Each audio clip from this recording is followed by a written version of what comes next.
Hola, buenas tardes a todos o buenas noches, no sé si días. Es un gusto saludarles a todos los que quizás se atravesó este video y te paraste y lo estás escuchando. Me da gusto. Voy a compartir un libro de una novela muy misteriosa, ¿sí? Voy a estar compartiendo el capítulo número uno. eh, el capítulo número habla del desaparecido de Tafí del Valle. Sucede que ella, de la mujer que vamos a estar hablando, es una mujer muy, muy individual, muy diferente, con pensamientos y con normas y con conducta y con muchas cosas, de veras que sí. Esta mujer tenía un hijo. Ese hijo, este, eh, lo estaba buscando el ejército. eh, Pienso yo, no sé exactamente lo que yo leí, pero según yo asumí que ella lo reportó como desaparecido a su hijo. Y resulta que se dio cuenta que que lo estaban persiguiendo a él. Eh, entonces ella, porque este muchacho tenía una misión y, y este muchacho, el hijo de ella, era, era, era de una estirpe que es de una familia de hace muchos años, estoy hablando de hace muchos años, ¿sí? Como en el 1300, creo, entre 1300 y 1400, antes, creo que después de Cristo. Entonces este muchacho, esa familia tenía algo especial, ¿sí? Esa familia a la que él pertenecía. No habían desaparecido todos, los exterminaron porque traían una sabiduría, un pensamiento muy diferente a los de esa época. Los exterminaron y ellos habían pensado quiénes son ellos, como diríamos, los buenos y los malos, los malos. Entonces los malos querían exterminar y pensaron que los habían exterminado, pero no fue así. Ellos siempre procuraron dejar una familia de ellos para que cuidara algo muy especial que a alguien se le había olvidado aquí en la tierra. Entonces, el único que quedaba era este muchacho, el hijo de la protagonista de esta novela. Entonces, este muchacho entiende la misión que tiene porque era el último de la estirpe.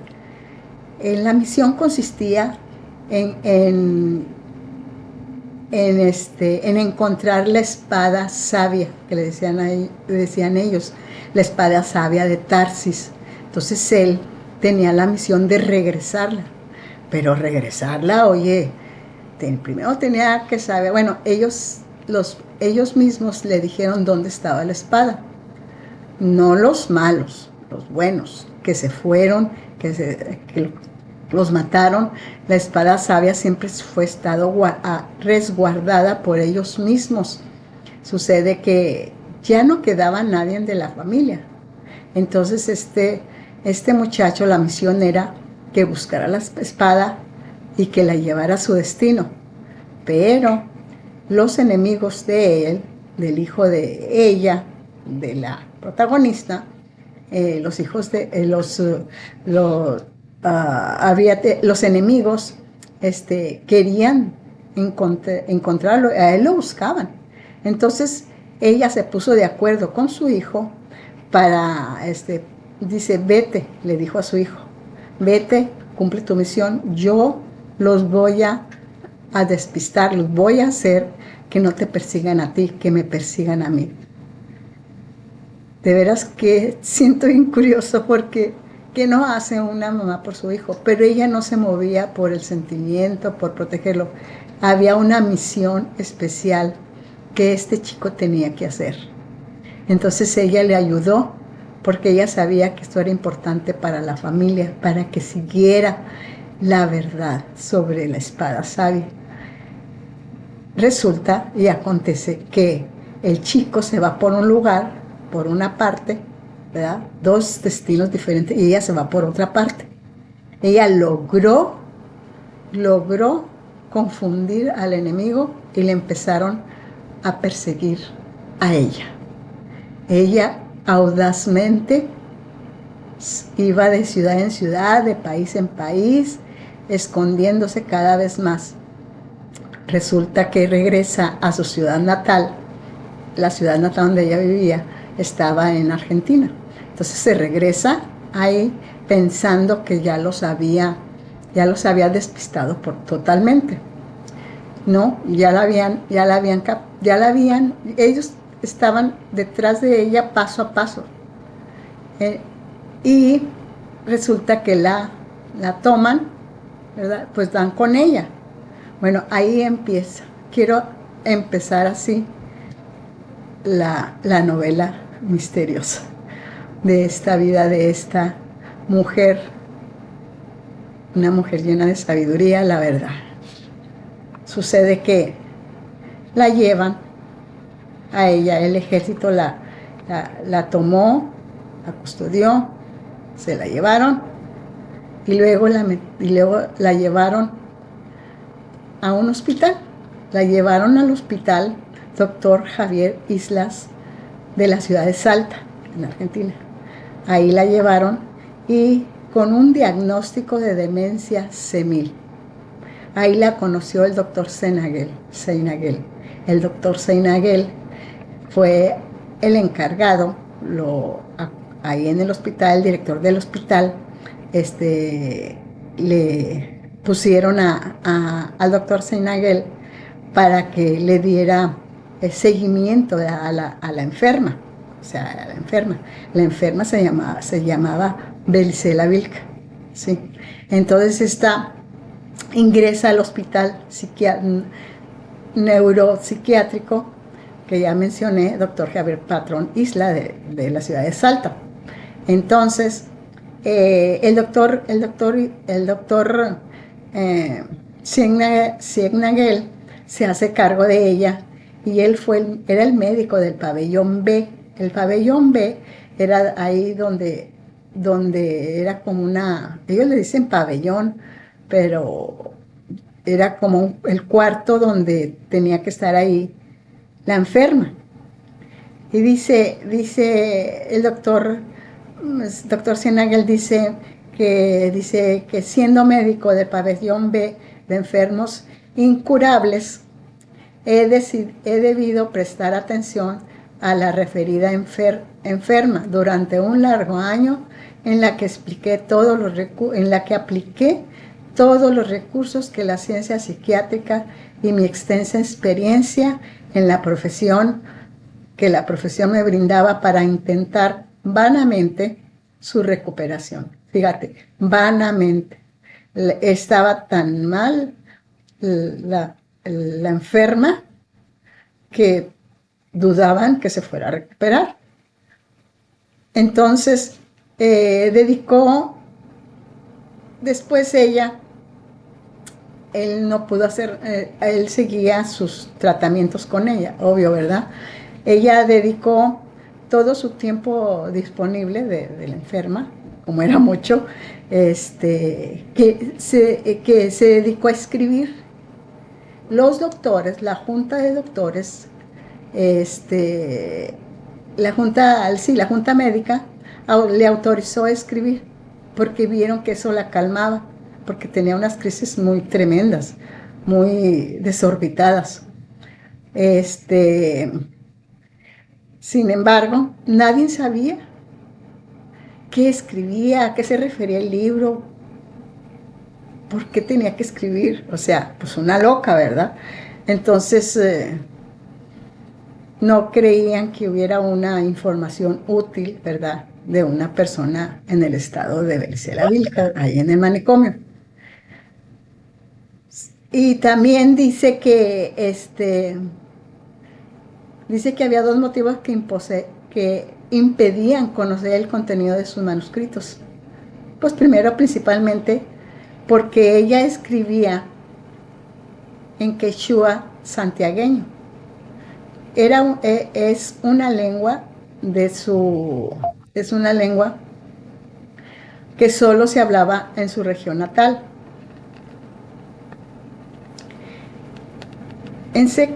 Después se sabe que ella en secreto escribió el libro en castellano. Ella tradujo los manuscritos. Después tuvo una crisis porque una de las enfermeras osó en querer leer un poco de una hoja de las que estaba escribiendo, se puso histérica. Era muy, muy maníaco eso. Ella cuidaba intensamente lo que escribía. Se endemoniaba, por decir. Y la enfermera solo se le ocurrió voltear a ver y ahí tuvieron que dormirla y tuvieron que poner, pues me imagino, la camisa de fuerza y la mandaron al pabellón B, donde ella estaba ahí. Entonces, naturalmente,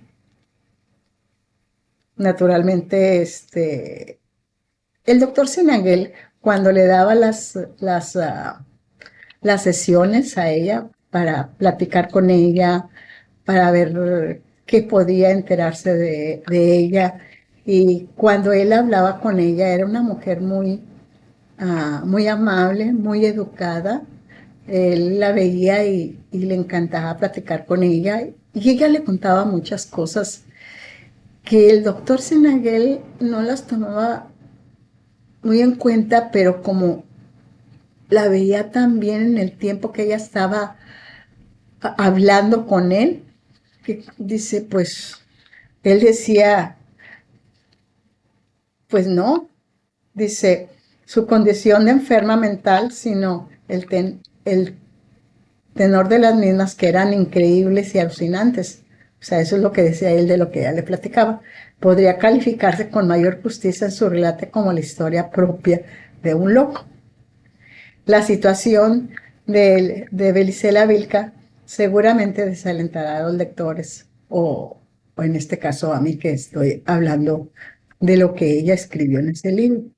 A ella le proporcionaron un, un portafolios, ahí guardaba sus escritos.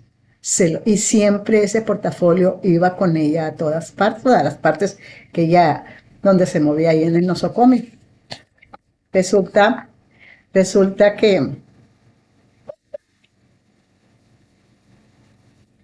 el doctor Cienaguel, las cosas que le decía a él y que le contaba a él, pues sonaban medio extrañas, pero a la vez muy sabias lo que ella le decía.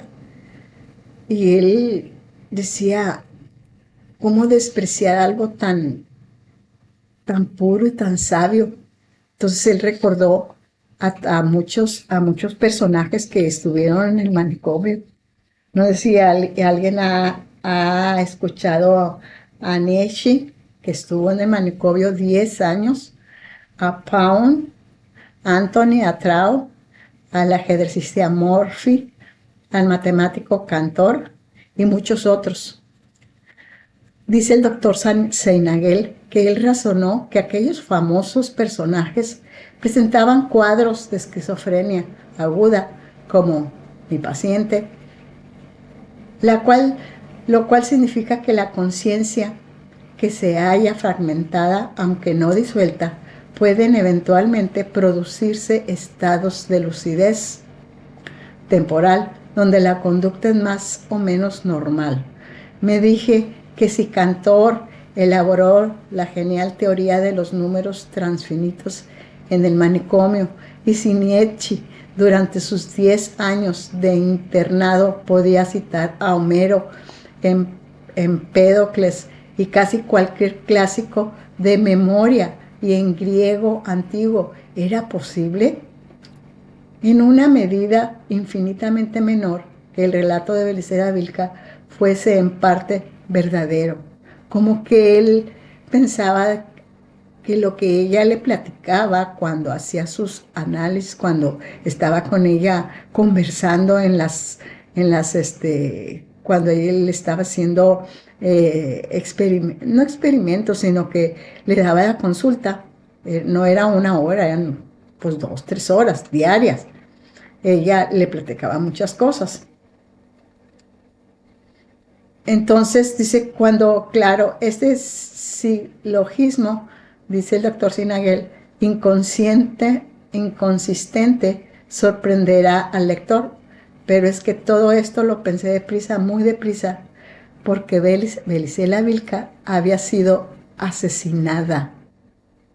Asesinada. ¿Quién podrá querer matar un loco en la cárcel? Yo me pregunté eso cuando estuve escuchando, bueno, leyendo esto, ¿verdad?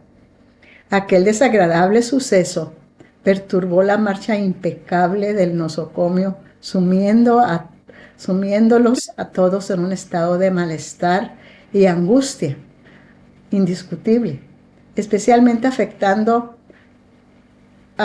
resultó el director, el eminente doctor Cortés, quien temía que el escándalo llegase a mancillar el nombre del ilustre prócer local que lleva el hospital, hecho que según su clara lógica influiría en los en los cheques que la poderosa familia del finado hacía llegar mensualmente. No cansaré al lector con detalles porque este caso es muy comentado en la prensa y si desea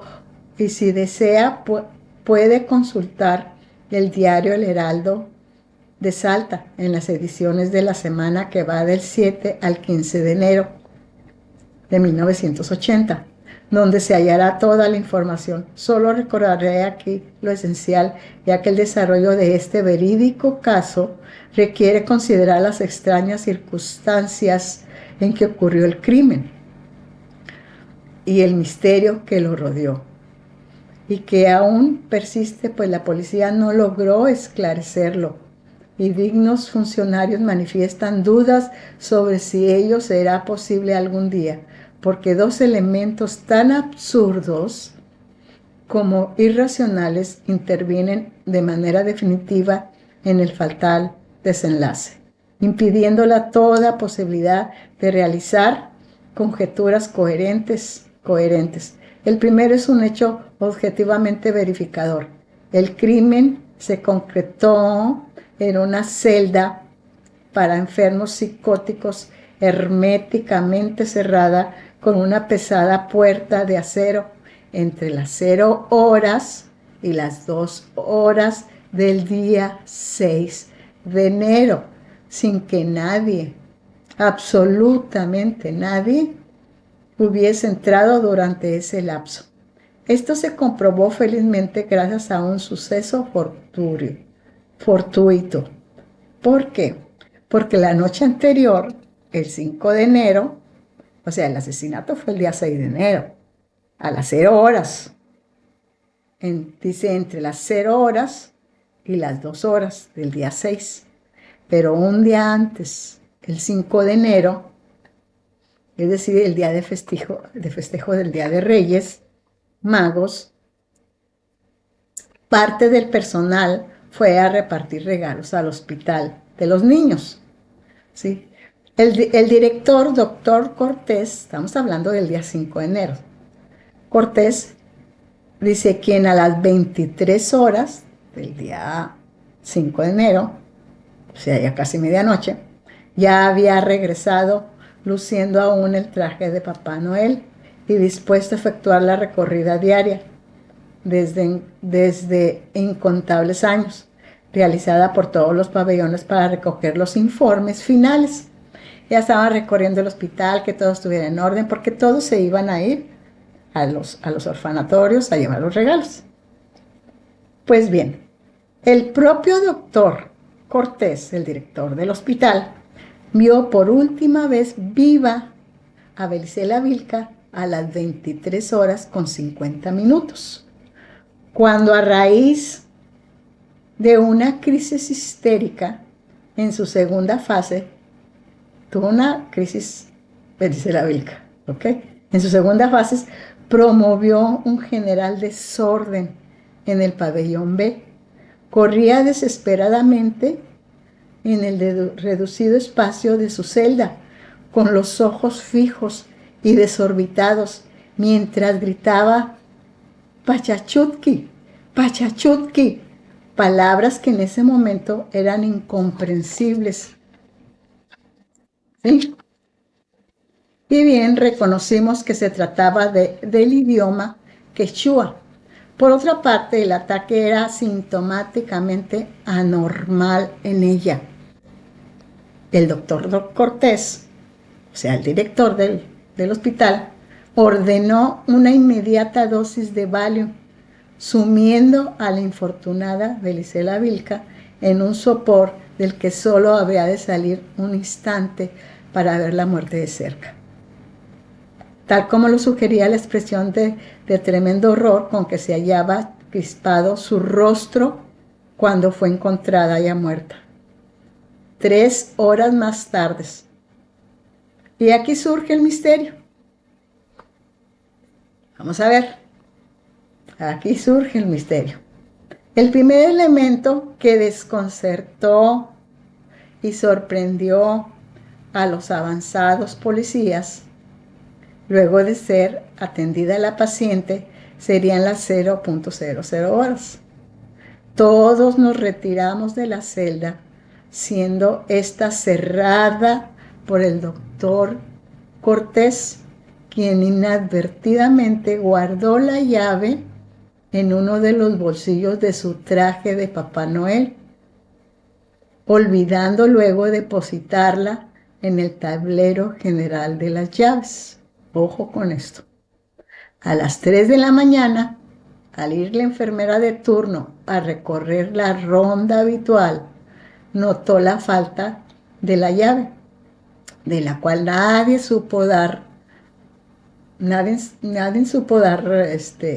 dónde estaba o qué pasó. Nadie dice, Cortés, dice, perdón porque se me perdió, la cual nadie supo dar parte. Dedujo que de ella habría sido llevada por el doctor Cortés, el director, y ella se dirigió a, pues, a hablarle por teléfono, pero no fue necesario, pues la operadora del conmutador interno informó al doctor Senaguel. Entonces el doctor Senaguel se dio cuenta, avisado del error, se dio cuenta y decidió ir al pabellón B, pues para ir a ver, ¿verdad? Porque pues la enfermera tenía que ir a checarla, era su trabajo, que a las 3 de la mañana ella estaba velando esa noche. Entonces el doctor Cortés se regresa al hospital, ¿verdad? Y para entregar las llaves y realizar una breve inspección ocular. Entonces él dijo, bueno, ya que estoy aquí, pues voy a subir al pabellón B, que ahorita que va a ir la enfermera a checar, voy a ir de una vez yo también a checar a ver cómo siguió, cómo está. Entonces dice, es decir, durante esas 3 horas la llave, único medio para abrir la puerta blindada. Era el único medio para abrir la puerta blindada de la celda. Estuvo en poder del doctor Cortés. Pero el director del hospital era un hombre de reconocida trayectoria social. Bueno, aquí está hablando muy bien del doctor Cortés, que era insospechoso, vaya. Entonces dice, en fin, el doctor Cortés abrió la puerta de la celda acompañado por el doctor Senaguel y una enfermera, la enfermera García, exactamente las 3 horas con 5 minutos. Un olor penetrante y dulzón fue lo primero que nos llamó la atención.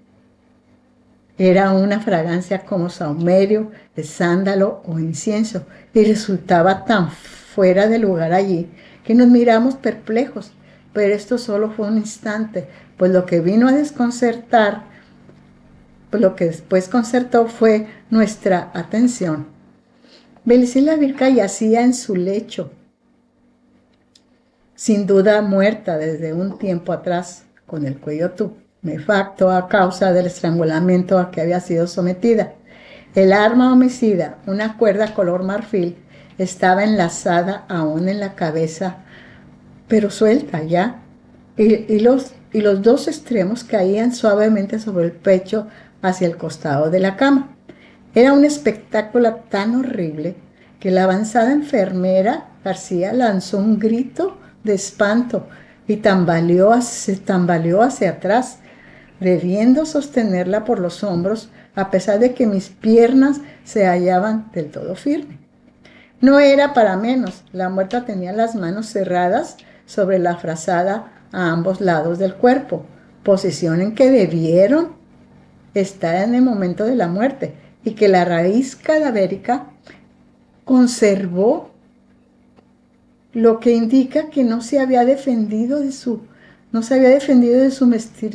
misterioso asesino. Esto debió infundirle el terror que, aún observando cómo le pasaban el lazo por el cuello y luego sintiendo el mismo se cerraba y le cortaba la respiración, solo atinó a aferrarse desesperadamente a la frazada.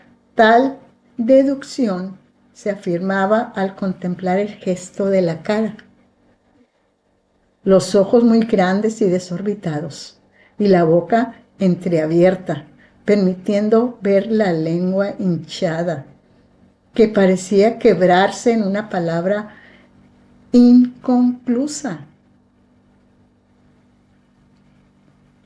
Algo que quizás ya nunca sería pronunciado. Quizás quería decir Pachachutki, Pachachutki.